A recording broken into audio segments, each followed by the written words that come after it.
Hello and welcome to Cooking the Books with Heather. Today we're going to be working once again from Ashley Christensen's It's Always Freezer Season, and we're going to be using two recipes that we've already made to go into this. So we're going to be making chicken and dumplings. This will use both the freezer chicken stock recipe, which I have some in the refrigerator because I just made it not too long ago. So it's just in the refrigerator. I have more in the freezer for another time. And we're going to be using the biscuit dumplings. So the freezer biscuits that I made before. I made another batch of those recently and I cut some of them into the dumpling shapes like she recommends. I did about one roll. The first time I cut out biscuits, I got quite a few. And then the rest of it I cut into the dumplings. So we're making the chicken and dumplings now, and it shouldn't be too bad. My oven is heated to 400. My cast iron pan is on high heat, and it is just starting to smoke a little bit. So I'm adding some,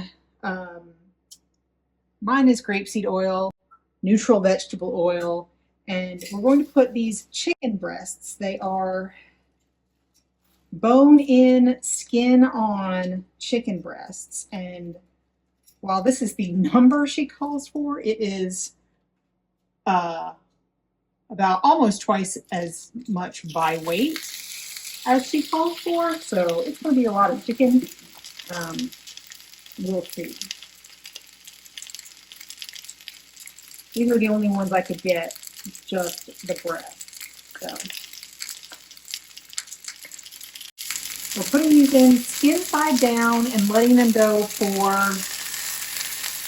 about 5 minutes. Yeah, 4 to 5 minutes. We want to wait till they're pretty brown. Also,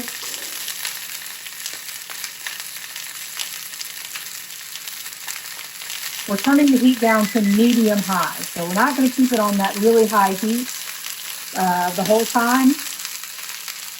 And please excuse me as I scream over the sound of the crackling, but these are not seasoned in any way. I did double and triple check the recipe to make sure that she didn't say that we should salt and pepper them. So they are unseasoned. We're just cooking them like this. It's been 5 minutes, moment of truth. We're going to see if we can turn these over, if they're going to stick, if they're nice and brown. Well, it's pretty brown. Very loud.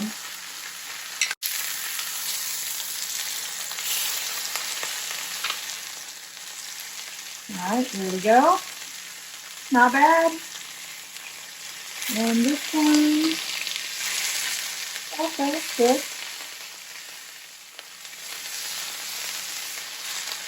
All right. Now we're going to let it go on this side for about 4 minutes. Okay.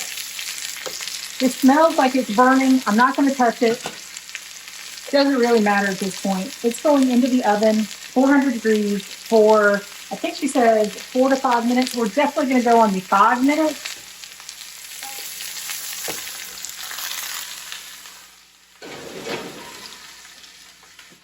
Ours were really large, so I'm going to set a timer for 5 minutes, and then we're going to check the temperature, and she says it should be up to about 150, which isn't done for chicken. Usually you want it to get up to 165, but she says 150.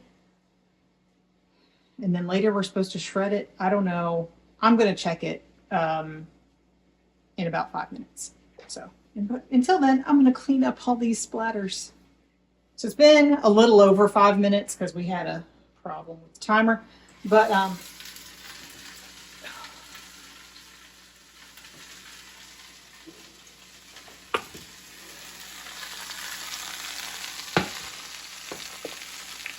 also been quite a bit smoky.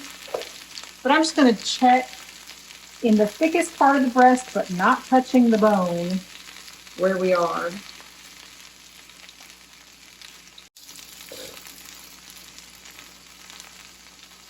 Yeah, we're at like 56 degrees. I'm going to go away for, I don't know, 15 minutes or so. Way longer. But then again, our breasts are way larger, about twice the size. Not quite, but almost. So it's going to take longer to cook. So I'm going to set a timer for 10 minutes. Check it again. And I'll let you know how long the whole process takes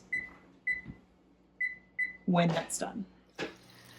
My chicken cooked in the oven for an extra at least 30 minutes, and we're up to about 155, which is a little above where she wanted it to be, but also a little below where I would expect it to be, but that's okay. We're going to cook it again. So now we're going to transfer this to a cutting board to cool. And I want to remove, there's a little bit of skin, maybe meat, just kind of stuck. I removed that just so we don't have it in there. I'm going to turn my stove to medium heat. We're going to leave all of the juices and everything that have accumulated in the pan in there. And I'm adding some unsalted butter, which happened to be frozen because I didn't have any out, but that's okay. So we're going to let that melt. And then I've already got everything else pre-cut and all measured. Well, not a lot of measurements on this, but I'm going to use this. Sure. So all of the amounts of things we're using here are pretty small, but this is supposed to serve about 4 people. So altogether, this is not a huge dish by any means.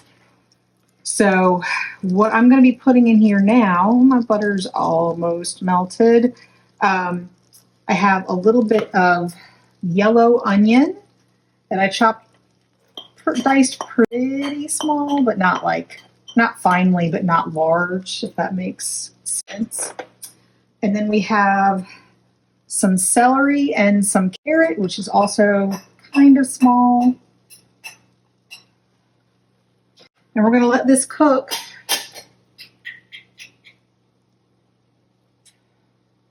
stirring occasionally for 5 to 7 minutes. So we're just going to let that sort of hang out. So this has been cooking about 7 minutes. The onions are only just starting to turn translucent. They don't have to be completely done at all right now. But we're going to add some dry white wine. I'm just using whatever I had in the refrigerator. I buy some, like a small box of wine. Because that's a good thing to cook with, and it's enough for cooking. It's good. It'll last in the fridge for a while. But we got to let this go for about 10 minutes. I'm just going to kind of leave it be for 10 minutes until the wine has reduced completely. So I assume this should be not dry, but more like it was before we added the wine after 10 minutes. So we'll see you in 10 minutes. My wine has been reducing for 10 minutes. It's not entirely gone, but I'm going to call it good. And now there's more ingredients. We're going to add some garlic, just minced up garlic. Here we go. We're going to add some fresh corn.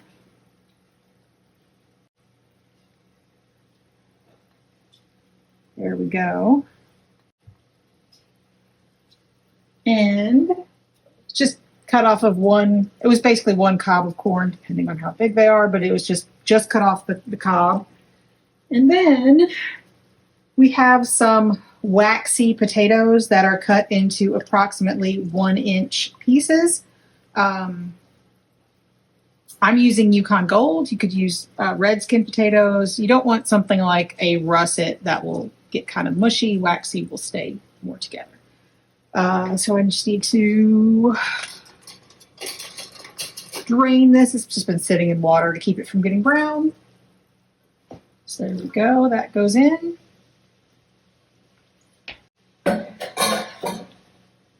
Now, there is an ingredient that is optional and we are leaving it out.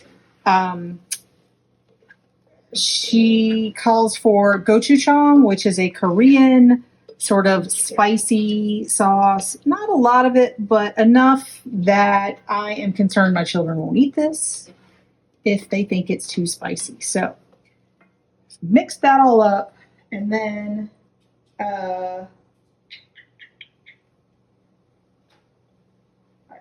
we're going to sprinkle over flour and mix it all up until, and cook it until it sort of makes a little bit of a roux.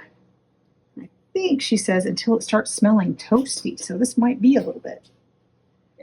She says cook until it starts smelling toasty. So that's interesting.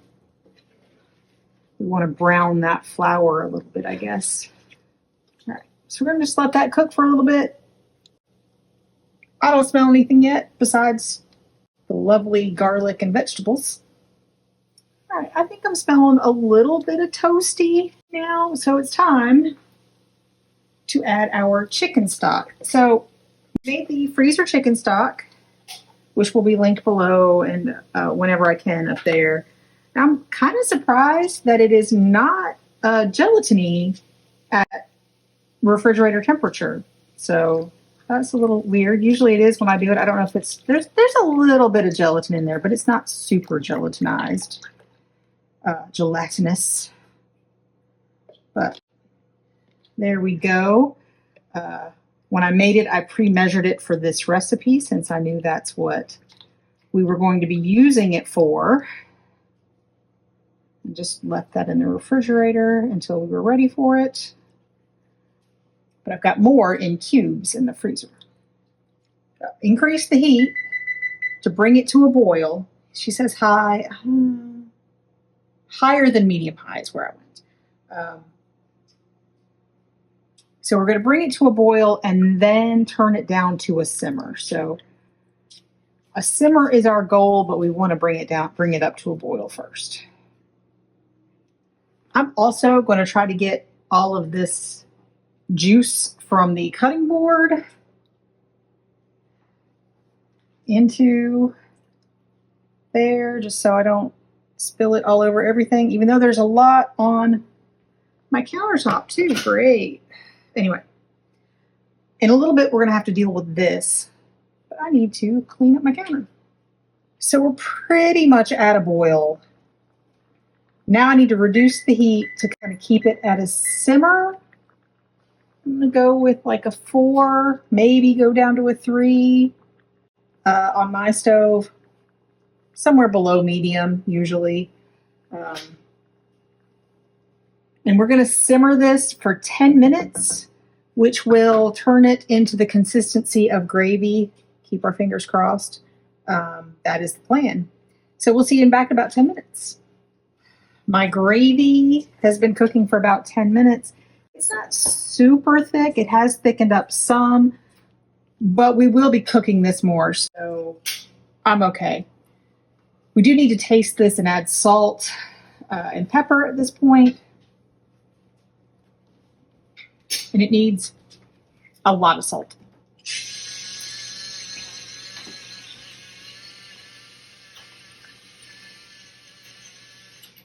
It's got a very sweet flavor right now because of all the vegetables and it both in here and in the stock. So I'm not going to measure because it's going to need a lot. So I'm going to stir that in, taste it again.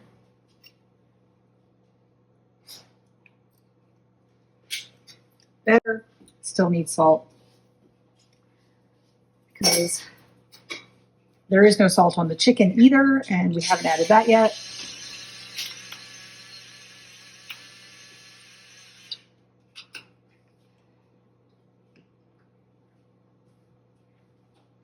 My guess is that was about a tablespoon of salt, but that's Diamond Crystal kosher, which is less salty than table salt by weight, by volume, not by weight, but by volume.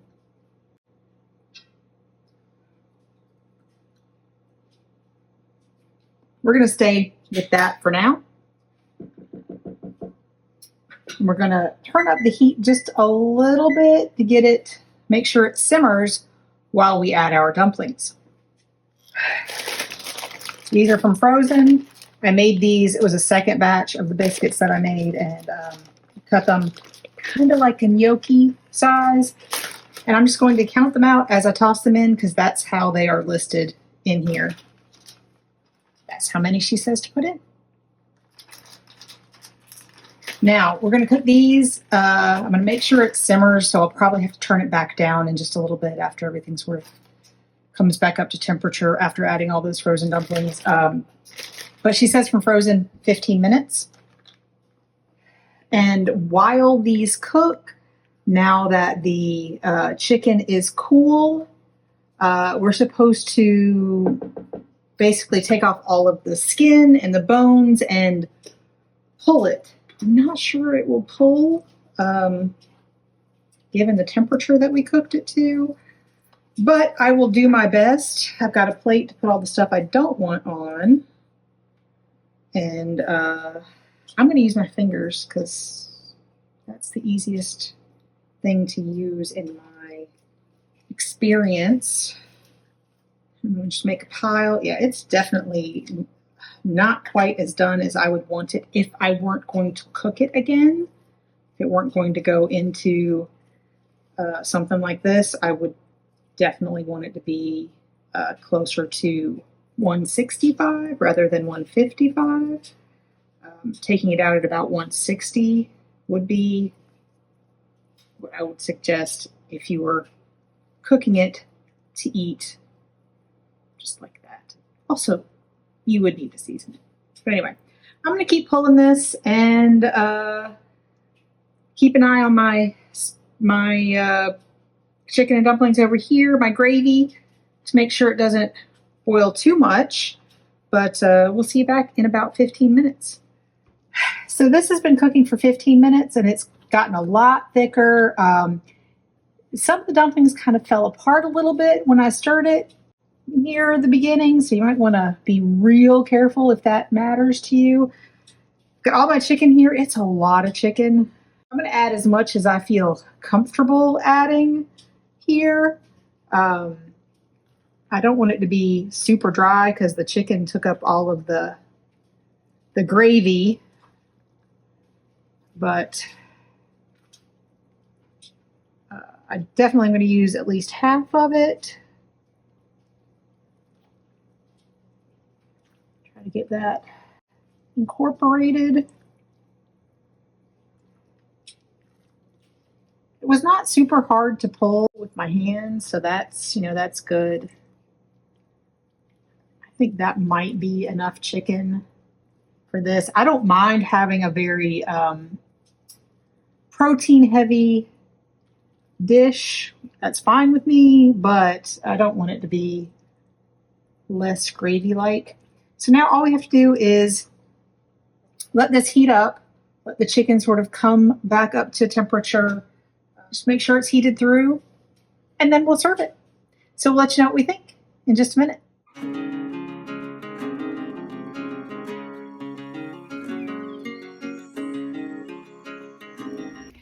On this episode of Cooking the Books with Heather, you watched me make chicken and dumplings from Ashley Christensen and Caitlin Golan's It's Always Freezer Season. So this used two previous recipes, one that we just made mostly for this, although we still have some, the freezer chicken stock, and one that we made quite a while ago and just cut in a different way, the biscuits, the freezer biscuits, except you cut them into sort of 1-inch pieces. to make them look like dumplings. Or gnocchi, which is another thing you can use them for, supposedly. We haven't tried that yet. So, this recipe was pretty easy once you have all those things done. It kind of comes together relatively easily. It has a ton of vegetables in it, which is good. It's a one pot kind of meal. Just kind of cook everything in your cast iron skillet. So that's great. Love that.